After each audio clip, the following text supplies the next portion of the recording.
kami ng yung ano natin, yung official slogan. Pwede nyo gamitin sa mga social medias nyo. Indicate nyo sa mga profile pictures nyo.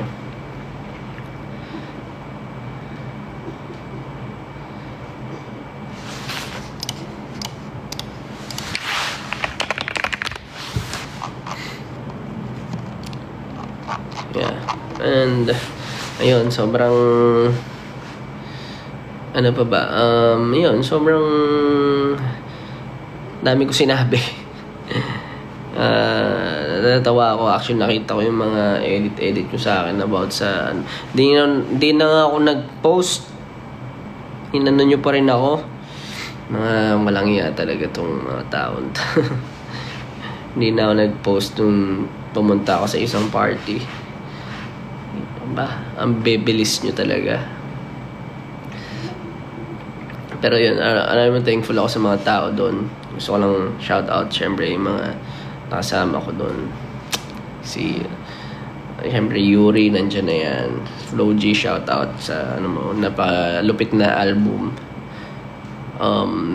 Ibang klase yung pagkayanig dyan sa Pilipinas. At ibang levels yung ginagawa ng hip-hop community at lahat ng OPM artists dito ngayon. Talagang nila-level up pa nila. I hope na magpatuloy pa. Sobrang excited ako for what's next. Ano mo yun, yung mga pwedeng mangyari sa OPM. Nakakatuwa kasi lahat yan, yun tulad ng sinasabi ko kanina, zoom out in the next 10 to 5 or 5 to 10 years. It's not just us, even kayo, meron sa inyong mga nanonood man dito, may na-inspire, gumawa, and all, pwedeng kayo yung mga susunod na, I'd say, yaman ng Pilipinas. Yun talaga. Promise. Hindi nyo man napapansin yun, hindi nyo man na-realize ngayon yun. Malalaman nyo yun after a few years.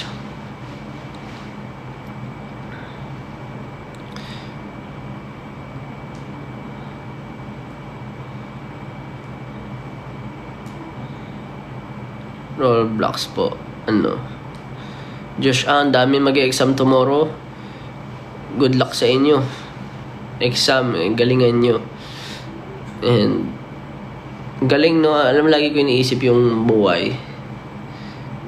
Yung iba 20 years, 25 years, 30 years nag-aaral. Tapos after nun, magtatrabaho ka, magdamag. Hanggang mategi tayo, magtatrabaho tayo. And that's life. Kailangan may purpose ka lagi sa buhay. Which is yun yung laging mahirap. Bakit ba kailangan may purpose ka sa buhay? Pero pag iniisip mo,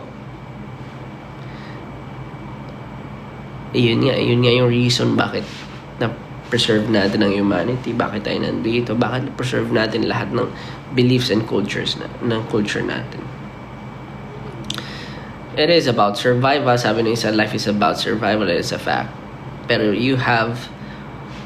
you have what it takes, or if you have the right mindset of whatever it is, kung ano yung medyo meron kang to not just be average. Ganun yun eh. Di ba pag naglalaro ka ng Valorant or even any other video games, pag average ka, average lang din yung bibigay sa'yo rank.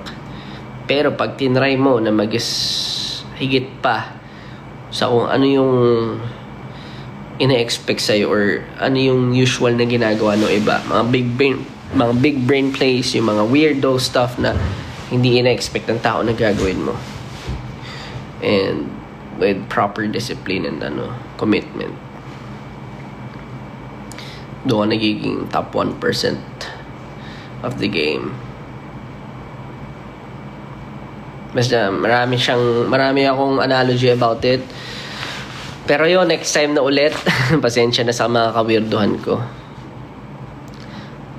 Gusto ko lang kamustahin kayo lahat, to be honest. Gusto ko lang talagang mag-hello ulit.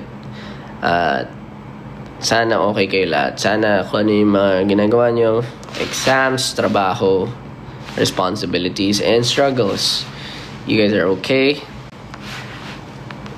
And kita-kits ulit tayo sa mga next events. Pero ayun, pwede ba last request? Ayun, one blood, one bond. Everyone, when I say one blood, one blood, one blood, you say all spam one bond. Dito sa TikTok, come on. Ganon, di ba? May request pa. Tapos palit tayo ng profile picture sa Limbo. And nilipat na ako ng Limbo after this. Abangan nyo na lang. So, sa mga nasa loob, banners and all stuff, papalitan na po natin. And we will be releasing a new series nga pala, exclusively sa loob nga lang ng ating safe haven.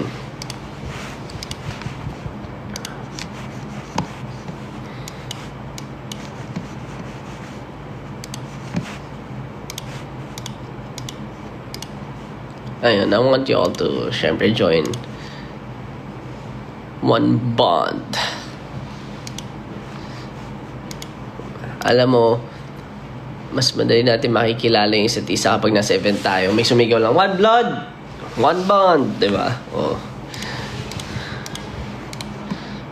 That's the beauty of it. May nagsabi, half blood daw. Half blood lang yata lang. Basta kalokohan, di kinaubusan, no? Half blood.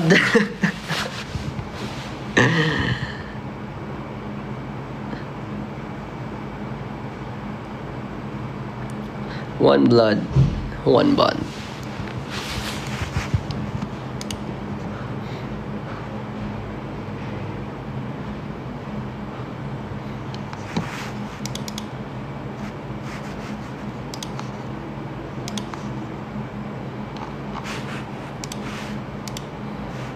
So ayun, maraming salamat guys. Lipat na ako sa Limbo.